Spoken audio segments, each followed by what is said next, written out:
So last time we were talking about solar space weather interactions with the Earth, and that is one type of interaction. There's several types of interaction with the Earth. So even when you don't have the flares and the coronal mass ejections that creates geomagnetic storms, you have other effects that happen to Earth. You always have solar wind coming from the sun, and sometimes it's more, sometimes it's less, and that also affects Earth's magnetic field. The other very important thing here is that every time you go through a new sunspot cycle, the magnetic field of the Earth, or rather of the sun, flips. And so you have a sunspot cycle that's about 11 years, some a little longer, some a little bit shorter, but roughly about 11 years. Every time you get a new sunspot cycle, the magnetic field of the sun is reversed from the previous sunspot cycle. So that means sometimes the magnetic field of the sun is kind of parallel to Earth's magnetic field, and sometimes it's opposite to it. And so that's an interesting sort of effect because we know that those magnetic fields interact with each other. A study that was done in the 1990s indicated that when the magnetic field and the Earth's magnetic field are aligned in a particular orientation, that droughts are more common. So you end up with droughts about every 22 years or so. At least in North America, and that's related to the sun and the Earth's magnetic field being that particular alignment every other sunspot cycle. And there's other effects too. You get cosmic rays from deep space. We'll talk more about that later. But Earth is hit by radiation from space, and solar activity does impact that also. Solar radiation, X-rays, ultraviolet, charged particles, solar wind, all that hitting Earth produces interesting effects, particularly space explorers. Astronauts are exposed to a lot of radiation that the Earth's atmosphere protects us against.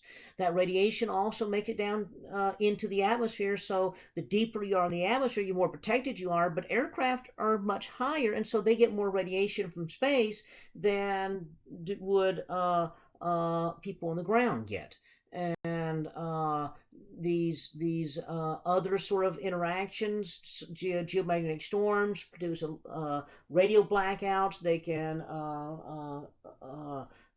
change ionospheric currents. They can affect radio communications that way. They can also disrupt electric transmission by overloading power lines, and they can corrode pipelines by having excess current running down pipelines that weren't designed to have current running down.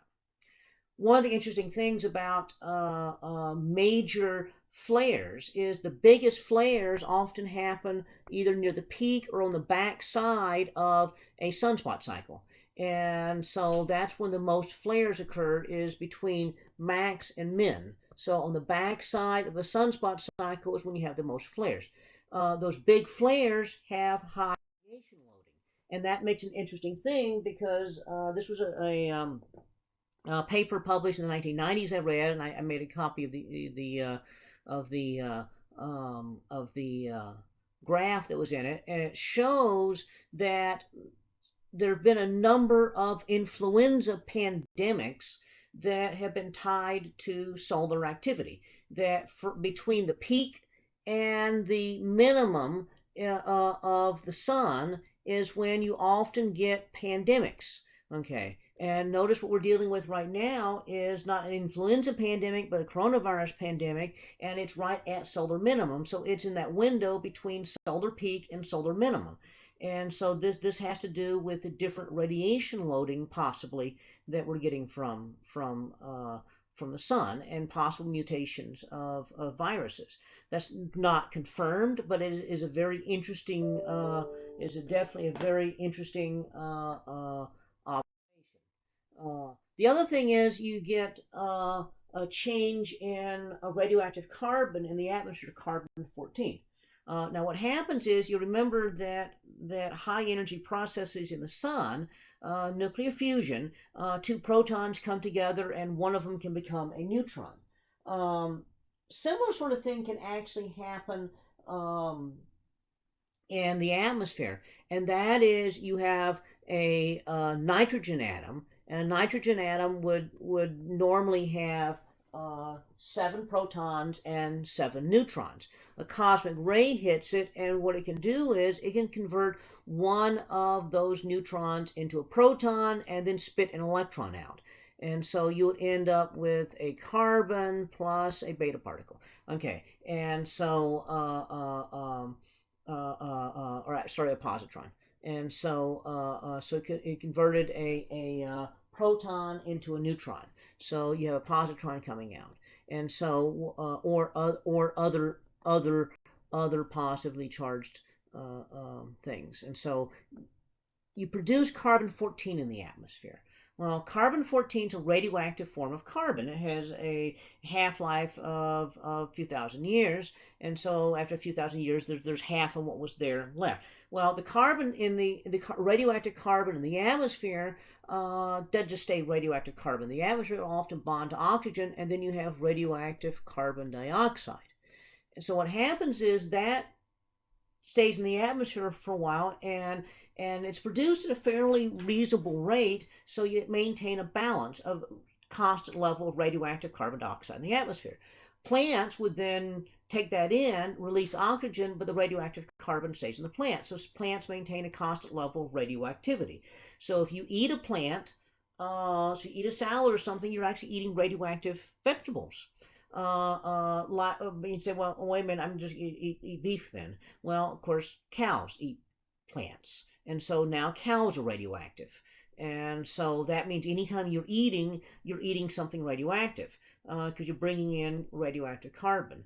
But then you breathe, and you breathe out CO2. So some of that radioactive carbon leaves. So you maintain a constant level of radioactivity in your body, simply because you're taking in a certain level and you're getting rid of it. All living things do that. Which raises an interesting thing. If you quit living, in other words, if you die, you quit eating and breathing, unless maybe you're a vampire or a zombie. And then, but if you quit eating and breathing, then you quit taking in carbon, radioactive carbon, quit getting rid of it. And so what happens is you become less radioactive the longer you're dead. And so someone could dig up something that died a long time ago, whether it be a person or an animal or a chair that used to be a tree that someone chopped down and made into a chair. Whenever it quit living, then it stopped the process here of maintaining radioactive balance and started radioactive decay. So you can measure how long ago it died by how little radioactive carbon is left. And so this is radiocarbon dating. And so it's a very powerful tool to figuring out how long ago something died. But one of the things we discover is that sunspots, or not so much sunspots, but solar activity affects this whole process. The more active the sun is, then the more it pushes away the cosmic rays from space. So if the sun's being more active, it's pushing away the cosmic rays from space, and so you get less carbon-14 produced. So that means if something dies at a time when the sun is more active, it's less radioactive, and so radiocarbon dating would give a date that's slightly older than it really should be. On the other hand, if it dies when the sun is less active, then it's more radioactive than it should be, and you get a date that's a little bit younger. So that you could then figure out, going backwards in time, way before the current time here, what was the sun doing in the past? And we find that, sure enough, during the Maunder minimum, the sun was less active. Prior to that, there was a Sporter minimum, less active. During the Middle Ages, the sun was actually more active for a long period of time. This is also a period that we had warmer climate. So not all climate change is human generated. There was actually more activity in the sun at this time, and this is a period of time when the Vikings crossed the North Atlantic in small open boats, not just because they were tough, but because the weather was nicer.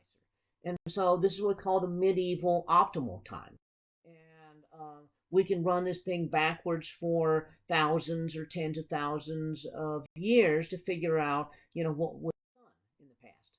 And so this way we can correlate the sunspot cycles that we've observed now and solar activity to sunspot cycles in the past, even when we did not have observation of the sun. We can do that with the carbon-14 data.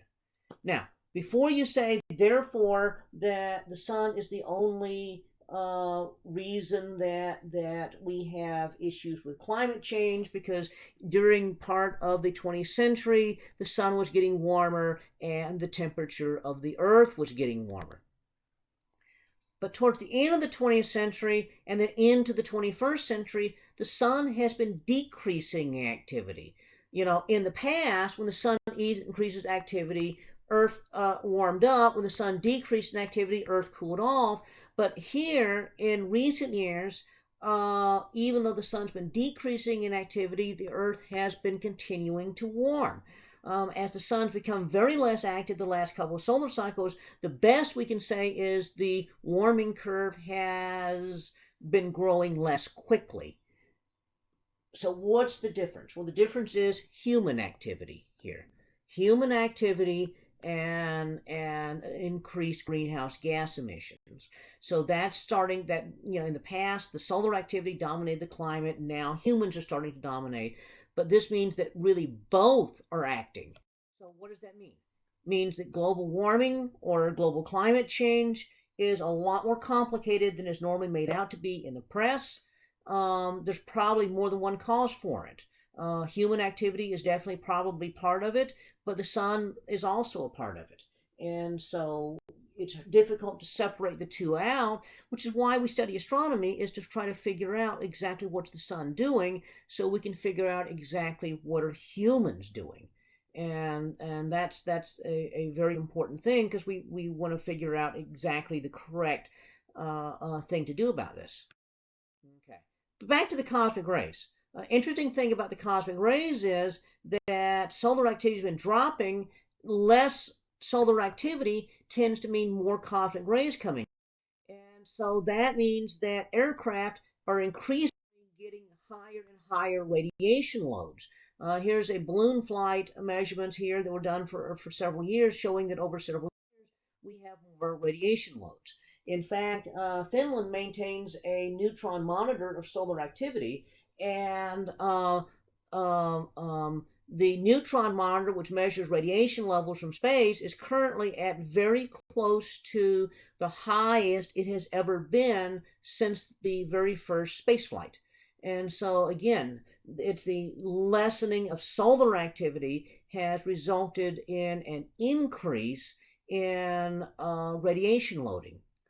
And so again, this is a very interesting sort of thing. And again, radiation versus altitude. This was measurements here that were done back in October of 2015, and showing how it peaks at an altitude of about somewhere in the neighborhood about 50 to 80,000 feet. This is higher than most commercial aviation, but commercial aviation does fly here. And this is actually vastly higher radiation level than at the ground. And so the higher you fly, the more radiation loading that you get from space. Cosmic rays.